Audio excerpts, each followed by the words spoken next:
In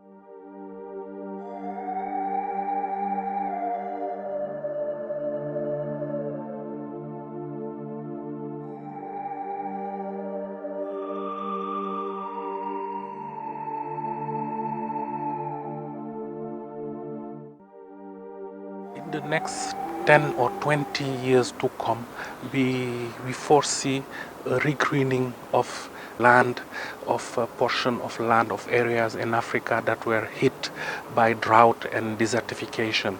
And by regreening, it's not only planting trees, but also it is to create the enabling conditions so that the populations, the ecosystems, and the wildlife can come back to those areas that were left without life, to bring them back to the economic life, to social life, in few words, to fulfill the sustainable development objectives. The AFR 100 is a big project. It's an ambitious initiative to restore 100 million hectares of degraded landscapes in Africa by 2030.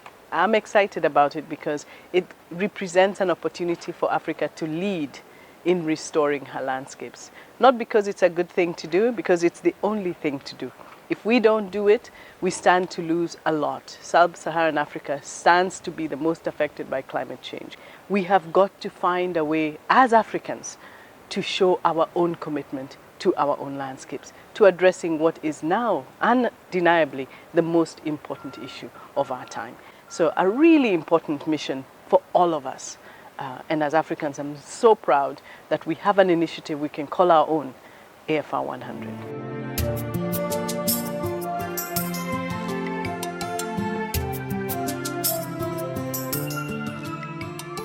When you plant a tree or restore a landscape, you also create rural development, jobs, prosperity, hope for the future. It is a very political process with a very firm support rooted in experience among farmers and foresters around the world. I think we are going to assist to a revolution. I think that we are going to transform a landscape. I think that you will be looking at pictures of how the landscape was 10 years before, completely degraded, and you will now see a healthy and productive landscape. Remember, we are not talking about bringing the landscape back to the original forest it was, but we are talking about bringing a landscape back to a productive and healthy landscape that can support people's livelihoods. So we see that all these initiatives are complementary.